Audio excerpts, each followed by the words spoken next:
This witness is one of those friends who had gone to that house in January of 2022 for a birthday party. She was one of the last people to leave the party and says she saw something as she was pulling away. Juliana Nagel was in the backseat of an SUV pulling away from 34 Fairview Road in the middle of the night when she says she glimpsed something through the window. Something out of the ordinary, like a black blob in the ground by the flagpole.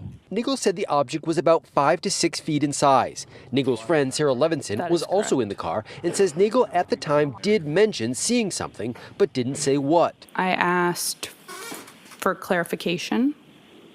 Did you receive any further clarification? No. Under cross-examination, Nagel admitted she was drunk that night and didn't recognize the object they passed as a body. Did not tell Matthew McCabe, hey, stop the car, correct? I did not know. The next morning, John O'Keefe's body was found at that same spot. Prosecutors say Karen Reed backed into him with her SUV. Nagel also remembered seeing an SUV, similar to Reed's, pull up at that same location. I saw it pull up, stopped, pulled up again, stopped, pulled up again by the flagpole, stopped. That's all I saw. The defense has said O'Keefe was killed inside the house during a fight and dog attack. But so far, 6 witnesses who were there that night have all testified they never saw O'Keefe or Reed come inside. Are all of these people lying?